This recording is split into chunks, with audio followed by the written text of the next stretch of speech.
సంతోషంగా ఉంది. ఈరోజు రాత్రి అయినా కూడా మీరు ఈ సభలో కూర్చోవడం, మిమ్మల్ని అందరినీ చూస్తా ఉంటే నాకైతే చాలా నమ్మకం ఏర్పడుతూ ఉంది. జగన్మోహన్ రెడ్డి గారి ఆశీస్సులతో, మీ అందరి మద్దతుతో మక్బూల్ గారు, శాంతమ్మ గారు విజయం సాధిస్తారని చెప్పి మీకంతా కూడా తెలుసు.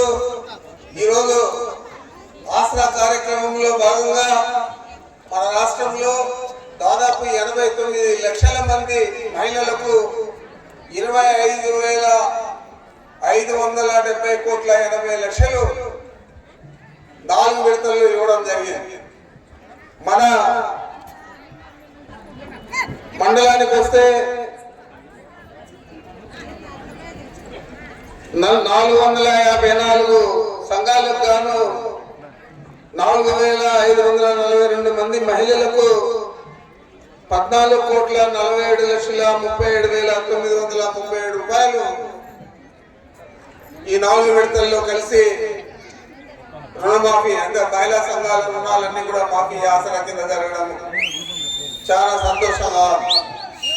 ఇంత పెద్ద మొత్తం ఆసరా కింద ఇవ్వడానికి కారణం తెలియని కాదు. 2014 ఎన్నికల ముందు చంద్రబాబు నాయుడు మహిళా సంఘాల రుణాలు మాఫీ చేస్తాను, రైతు రుణాలు మాఫీ చేస్తాను, ఇంటికి ఒక ఉద్యోగం ఇస్తాను, ఈ విధంగా అందరినీ కూడా మోసం చేసేందుకు అన్ని రకాల పదాలు చెప్పడం జరిగింది. ఇలాంటి సభల్లో చంద్రబాబు మాట్లాడుతూ ఉంటే అక్కడ ఎవరన్నా రైతులు కనపడితే, అయ్యా మీ ట్రాక్టర్ రుణాలు ఉన్నాయా మాఫీ చేస్తాను, మీ బంగారు రుణాలు మాఫీ చేస్తాను అని చెప్పి చెప్పడం జరిగింది.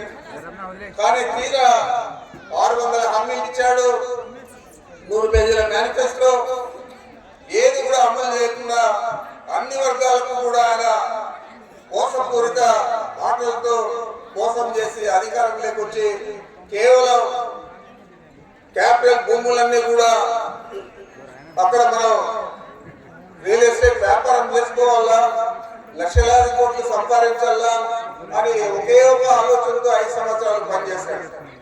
ఆ 5 సంవత్సరాల్లో ఆయన కట్టిన రాజధానికి ఆయన పేరు పెట్టాడు తాత్కాలిక రాజధాని. నీకేమో కేంద్ర ప్రభుత్వం 10 సంవత్సరాలు మీరు హైదరాబాద్ లోనే ఉండి పరిపాలన సాగించవచ్చు, మీకు మంచి పట్టణం ఏది లేదు, మంచి క్యాపిటల్ లేదు, కాబట్టి మీకు 10 సంవత్సరాలు అక్కడ ఉండేదానికి మీకు మేము అనుమతిస్తా ఉన్నామని చెప్పి విభజన రాష్ట్రం విడిపోయేటప్పుడు విభజన చట్టంలో చెప్తే దానికి ఆయన అక్కడ కోర్టుల కేసులు తగులుకొని రాత్రికి రాత్రే విజయవాడకు వచ్చేసి అరెస్ట్ కాకుండా ఉండాలని చెప్పి వచ్చేసి ఇక్కడ క్యాపిటల్ కోసం పనిచేశాడు. కానీ ఎన్నో దేశాలు తిరిగాడు 5 సంవత్సరాల్లో. పోయినప్పుడల్లా వస్తే ఈనాడులో, ఆంధ్రజ్యోతిలో పెద్ద పెద్ద స్టోరీలు రాస్తారు. ఒక గ్రాఫిక్ బొమ్మలు వేసి ఈ క్యాపిటల్ ఈ విధంగా ఉంటారు.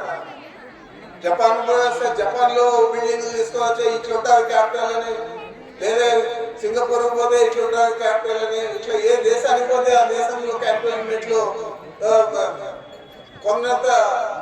కొండంతలు రాయడం జరిగింది. మరి ఏదైనా జరిగిందంటే ఏది కూడా జరగలేదు.